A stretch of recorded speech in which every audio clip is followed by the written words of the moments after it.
This is Billy Kay with a major 5-part series on the life of Don Roberto. Programme 1, The Adventure, begins.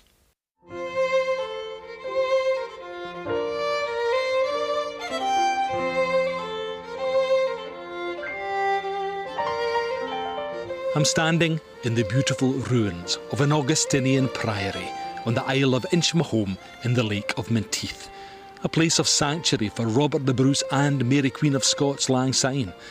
But I'm here to pay homage at the burial place of one of the greatest and most influential Scots of the 20th century, Robert Bonteen Cunninghame Graham, founder of the Labour Party and the SNP, admired friend of Conrad, Shaw and Roosevelt, famed as Don Roberto across South America for immortalising the gaucho, and recognised here during his own lifetime as the uncrowned King of Scots. I'm here to celebrate a remarkable life. If there is anybody in the context of the current Scottish political scene who deserves our attention, it is, without doubt, Cunninghame Graham. MacDiarmid believed that Cunninghame Graham was one of the greatest Scotsmen of his generation and totally out of place in the House of Commons. In fact, he compared him to a blood mare among donkeys or an eagle in the henhouse. He had a poor opinion of the House of Commons. Oh yes, he regarded it as a national gasworks, and he was expelled 3 times for unparliamentary behaviour. There is also the famous occasion inside Parliament where he was considered to have gone too far and the Speaker rose and called on him to withdraw. "I never withdraw," he said. That phrase was picked up by George Bernard Shaw because in Captain Brassbound's Conversion, the central character is based on Cunninghame Graham, and Bernard Shaw stole that line and put it in the mouth of his own character. Well, he was a nationalist, but also a great internationalist. He was very, very well travelled all over the world. He had a cattle ranch in Texas, burnt out by the Mescalero Apaches. He had met Buffalo Bill Cody crossing the Pecos River. In fact, he took Buffalo Bill to dinner in the Glasgow Art Club in 1904. He was also very well known and popular in Argentina, for example, remember as Don Roberto. So he was a nationalist, but a complex nationalist, the kind of nationalist I like, as you probably know. I like problematic nationalists. Patrick Geddes said, think local, act global. And I think Cunninghame Graham did that. He was very much local in many ways, but also a great cosmopolitan. Dr. Carla Sassi of the University of Verona, speaking at the annual dinner of the Cunninghame Graham Society in Babbitty Bousters in Glasgow, where I also met Don Roberto aficionados Burn Shearer, Graham Orr and his biographer, Lawrence Davis. The problem is that he's so good at so many things, and that's very hard for people to understand. Politician, writer, reformer, crusader, traveller, all kinds of things. We're not very good at dealing with all-rounders, you know that? That's like the great Scottish tradition of the generalist, absolutely. The democratic intellect. And it's a grand tradition, isn't I tell it? You that. Yes, yeah, absolutely. Yeah. And do you see him as a kind of personification of that? Yes. I love that man, you know. I've never given up loving him. I'm here because my late dad was Don Roberto's #1 fan in Scotland. My dad was born in Chile of Scots parents, and Don Roberto was an amazing romantic role model to him. And over the years, between him and myself, we collected a huge number of his writings, which I now have in a substantial library at home, a couple of bookshelves full. I don't know how the man found time to write, because he'd such an adventurous life between politics and cowboys in South America and heaven knows what all else. My dad just liked the idea of a romantic Scots expat gaucho.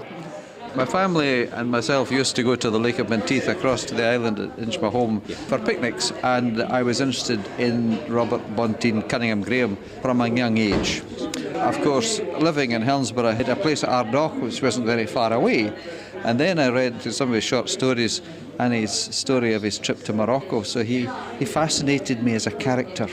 So when I heard that there was a society being formed, I thought, I must know a bit more about Don Roberto. If you look at his life, it's a remarkable life of a man who's lived In the southern hemisphere, he's made a living as a gaucho. He obviously was an accomplished horseman. Not only that, he was a literary figure who knew some of the most famous people of his day. He was a traveller.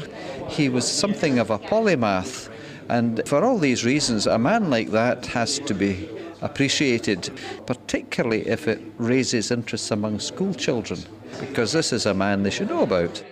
All school children are entranced by the adventures of Don Roberto, like the Waynes of Gartmore Primary, when Miss Faulkner introduced them to a local hero with global reach. I think his childhood would have been fancy and busy. He would have been quite privileged too. What kind of person was he? Well dressed. Do you like his clothes that he wore? Yeah. His family ran the Gartmore estate, and most of the families in the village would have depended on the Cunninghame Graham family. People like blacksmiths, farmers, gardeners and maids. I'm married into a family who are fifth generation Gartmore.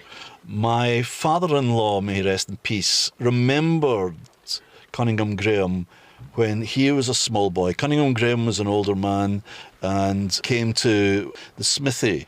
And of course there is a monument now in the village of Gartmore, and then there's the famous story, and it's a true story, that when he was in Glasgow he saw a horse pulling a tram car, and he recognised the brand on the horse as being an Argentinian farm which he knew. So he bought the horse and looked after it. So he did have a kind of, I'm going to call it Franciscan, sense of the sanctity of life at every level of each human being, but also of the animal kingdom as well. He had two horses, one called Pampa and the other called Pingo. He got Pampa from Glasgow after finding him being badly treated and pulling trams. His horse Pampa's hoof is buried underneath Gartmore's memorial. He rode that horse for 20 years and never fell off it, and he rode well into his 80s. In Spain, he tried to find gold. Did he find any? No. He was a very poor businessman and lost money on various ventures, but one which has always seemed to me astonishingly romantic was that he read in Pliny the story of a gold mine in the Basque area of Spain, and with a copy of a classical author in his hand, he went out attempting to rediscover this gold mine. He did not, but there were 4 of them there. They ended up in a state of near destitution and beggary, but then he made a wonderful story out of it. What kind of person do you think he was? Adventurous. Why? Because he travelled all around the world to different countries. In Morocco, he pretended to be a Turkish sheikh. Morocco, France, Uruguay, Spain, Paraguay, Argentina, Texas and South America. He had a cattle brand. And what did we do with that cattle brand? We carved it into soup. What would he have used the cattle brand for? So that he didn't lose his cows or someone took them. Glimpses of the range of Don Roberto's fascinating life seen through the eyes of children, with Joe Farrell and Jerry McGarvey of the Cunninghame Graham Society. John C. McIntyre is a Spanish scholar and editor of a series of books called the Cunninghame Graham Collection, Collected Stories and Sketches. He had a Spanish grandmother, and she seemed to come from the area of Cadiz in southwestern Spain. And this gave him the opportunity, I think, to go there several times in the course of his childhood and then his adolescence. So the suspicion is that through his half-Spanish mother and through his Spanish grandmother, he picked up quite good Spanish. But then it really came into operation in 1870, 1871, when he went off to Argentina. The gaucho thing, that aspect of the culture, which, as I now understand it from speaking to Argentinian people, is the thing that he's really celebrated for in Argentina. It's his love of the horse. He has given, if you like, a level of high cultural value to the idea of a gaucho culture. And that in Argentina in particular is something that he's remembered for. He had a very, very, I think, profound feeling for the landscape of the Pampa. He seemed to feel instantly at home in it. But it's all very well having a feeling for a place. There also has to be the ability to transfer that to other people. And I think that he had that in abundance as well. Well did the ancient Quichuas name the plains with the word signifying space, for all was spacious, earth sky, the waving continent of grass, the enormous herds of cattle and of horses, the strange effects of light, the fierce and blinding storms, and above all, the feeling in men's minds of freedom and of being face to face with nature under those southern skies.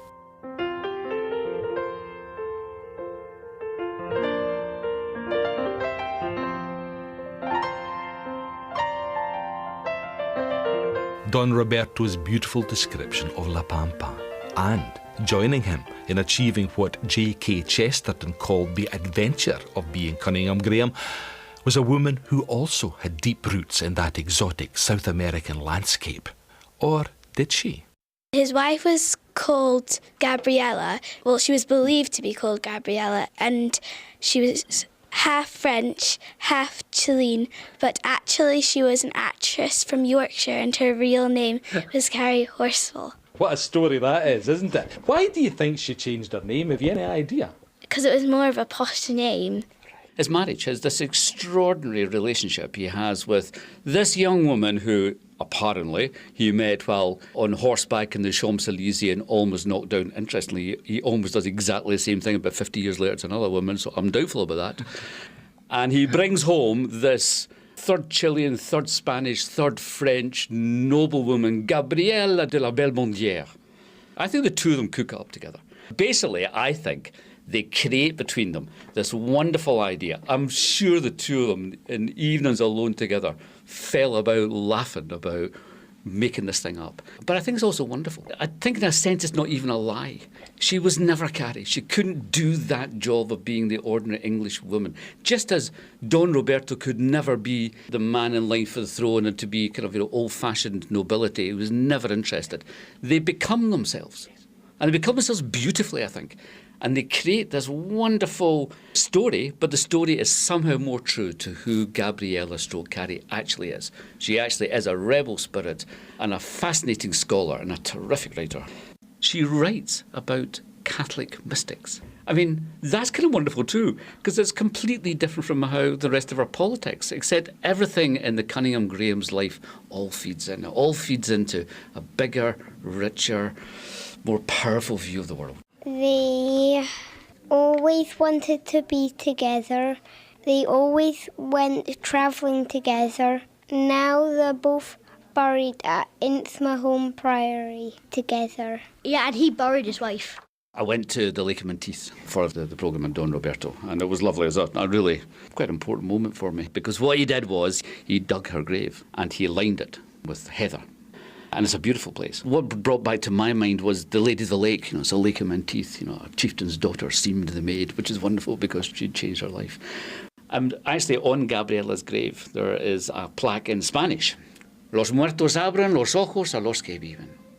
The dead open the eyes of the living. And if you're there, you get the feeling that something somehow is being revealed to you. Not in any mystical way, but through the work and intellect and commitment of Cunninghame Graham and Gabriella.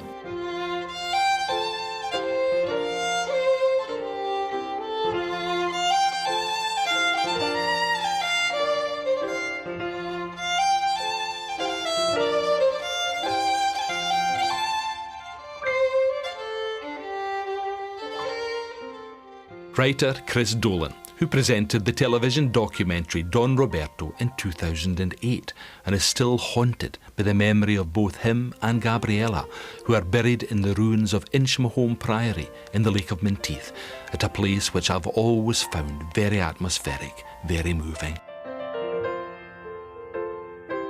In the same category, I would place Cunninghame Graham's writings on the genocide against Native Americans. This is from the London newspaper, the Daily Graphic, in 1890. The American Indians, ghost dancing. I wonder if the British public realises that it is the Sioux themselves who are the ghosts dancing. Ghosts of a primeval race, ghosts of ghosts who for 300 years, through no crimes committed by themselves, except that of being born, if it be not a crime, to love better the rustle of the grass than the shrieking of the engine, having suffered their long purgatory, ghosts who were men. That, to me, goes to the heart of something that I see in so much of Cunninghame Graham's writing, that sort of identification with the other rather than feeling alienated, that sort of Scots sense of being Jock Tamson's bairns. And I think that comes really strongly across in a lot of his political writings. And it's really that identification with these people who are facing imminent extermination here is something that I think that's the essential Cunninghame Graham, that all men are brothers, that sort of just generic socialism that he evinced so much in so much of his writing. He and Gabriella in Texas at one stage tried to set up a ranch. And I think it was deep in the interior of Texas, away beyond San Antonio. And they had to leave the ranch in the charge of a foreman, and they went back to Britain for a while.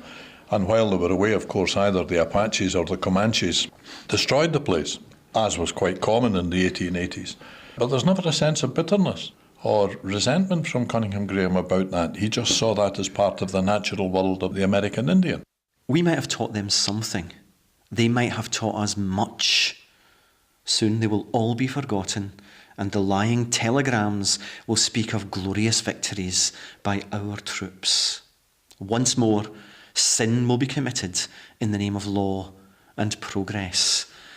It is a hard case to decide on, no matter from what side you approach it. These men have lived too long.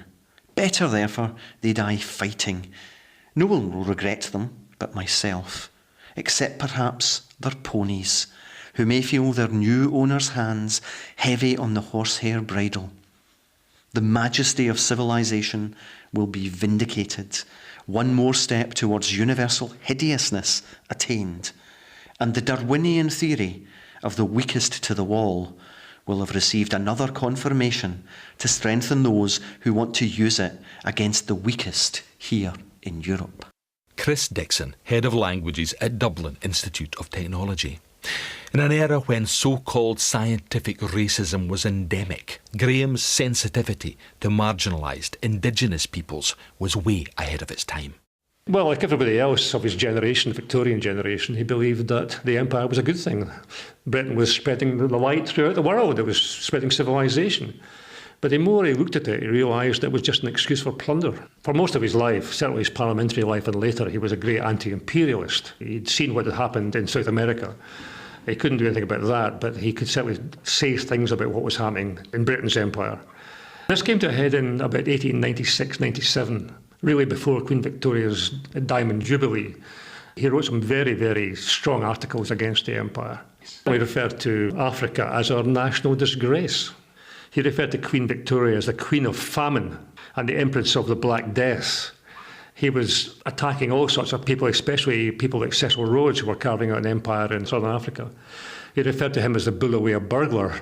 He remained an anti-imperialist until the end of his life, and I think he perhaps saw Home Rule for Scotland as part of that erosive element, which in fact would stop this carnage which he saw was going on. Murders, abuse of the natives, terrible things were happening under the name of imperialism, while at home everyone was celebrating with bunting and Union Jacks. Lachlan Munro, editor of An Eagle in a Hen House, selected political speeches and writings of RB Cunninghame Graham. It was his maiden speech which really brought him to public attention. He attacked all parts of the British establishment, and he referred to that society in which one man worked and another man enjoyed the fruit. That society in which capital and luxury makes a heaven for 30,000 and a hell for 30 million. The audacity and the eloquence of this speech stunned the House of Commons and had it an uproar for 30 minutes. The Scotsman editorial said his speeches promote a resort to crime by people who are not habitual criminals. He referred to the mainstream press as the reptile. The reptile press, yes. The reptile press. Things haven't changed that much, have we? Again, that wouldn't have endeared him to the press. Oh, no. It was constantly attacked by the press, especially the broadsheet press. Hated them. Right. Hated them. Well, Graham spent a lot of time going around the collieries, talking to miners, supporting miners' rights, supporting better conditions in the mines, getting more and more frustrated by what was happening in Parliament because it was just being completely ignored. And he did say that what happened next, the great riot in Trafalgar Square, just happened spontaneously, but I have evidence to say it didn't. He was very angry. He was planning something. And him and John Burns, another socialist, charged the barricades at Trafalgar Square during a great demonstration where several people were very, very badly beaten, including Graham himself. He was dragged by the hair by the police and very badly beaten over the head. It was called Bloody Sunday, and he kept campaigning about what happened for many months afterwards, attacking the chief of police, for instance. He was even in jail for 6 weeks because he attended a free speech meeting that the police didn't want to happen. It was a general radical demonstration which certainly took in Ireland. I mean, Bernard Shaw wrote about it and said, "The English activists, with the cowardice of the breed," I'm quoting from memory, but I'm fairly sure that's accurate, hightailed it. Cunninghame Graham remained there and was arrested. Well, the great irony, of course, being beaten up and put in prison for 4.5 weeks, was that he was a justice of the peace for Stirling, and he was a Lord Lieutenant of Dumbartonshire. He was very proud of his imprisonment. He felt that sort of gave him a sort of a right to talk as an ordinary person. And he had a big picture of himself in prison uniform in Gartmore House hanging on the wall. Very proud. On Graham's role in Bloody Sunday, George Bernard Shaw wrote, "On that occasion, civilization, qualitatively his inferior, was quantitatively so hugely in excess of him that it put him in prison, but had not enough sense to keep him there."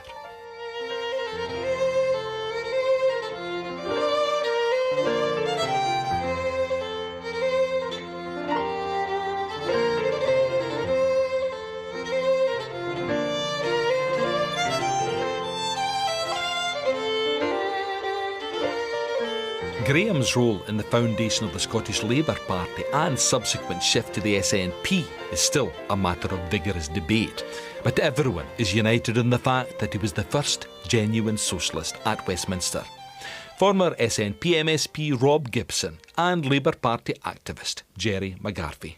I most definitely think he was a socialist, even though he was elected under a Whig or Liberal banner. It was only a short period he was in Westminster, but he declared himself a socialist in Parliament, and he was the first man to declare himself a socialist in Parliament. He knew that he could never be a Labour MP. It had to be somebody like Hardy, who had these working class credentials. But Graham's profile certainly raised the profile of the Labour Party to begin with. Hardy admits that there would have been no Labour Party without Graham's involvement in it. And yet, today, we hear a lot in Labour histories about Keir Hardie, but very little about Cunninghame Graham. I think he was effectively written out of Labour Party history.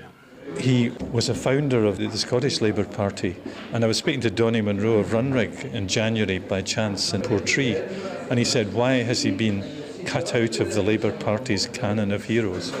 Well, we know why. And that's a terrible shame, and because he became a nationalist, a Scottish nationalist. Well, Hardy and him were both home rulers.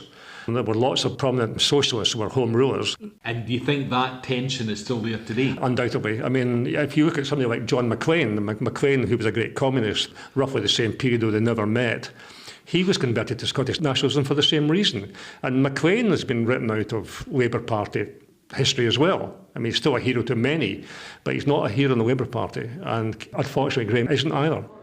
There is in our country this sad dichotomy between being a Labour supporter and supporting the cause of our nation. And Cunninghame Graham was from a generation where it was almost naturally assumed that one would be both. And I think that commitment in Scottish Labour to home rule for Scotland is something that I think we really need to get back. As someone who strongly campaigned for independence last time around, I remember saying to Joe Farrell that if we win this time, I'm rejoining the Labour Party the day after the result.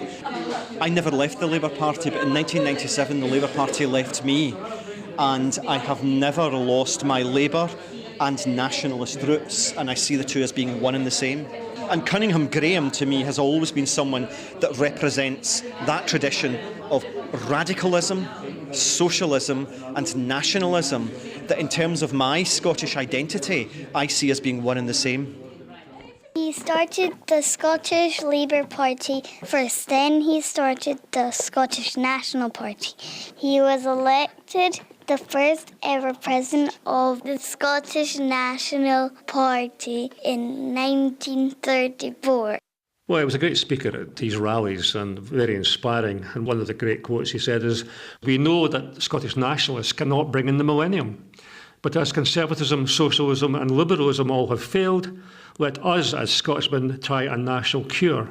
For us, all that we have to do is to unite and signify our will."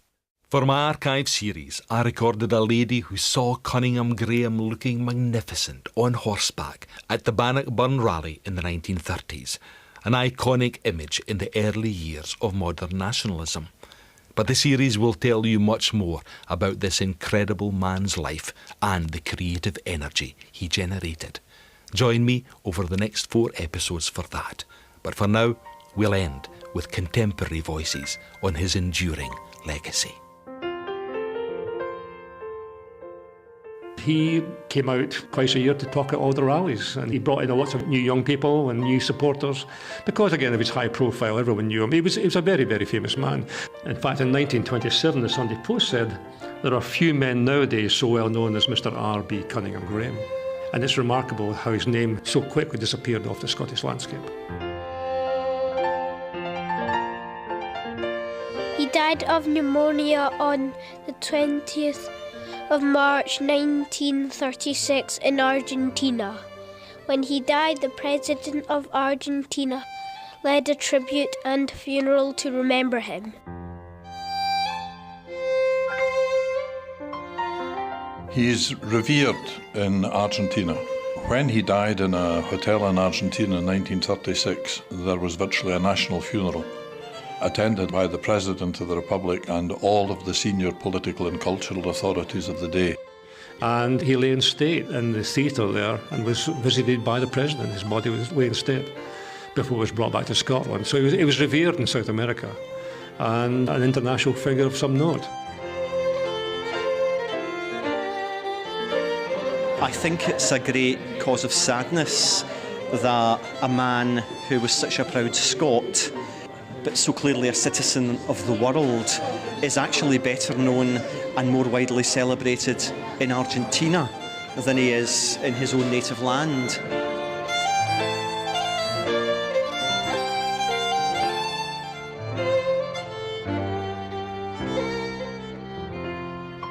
G.K. Chesterton wrote something very interesting about him. Quoting Bernard Shaw, Shaw remarked, "His life was an achievement so fantastic that it would never be believed in a romance."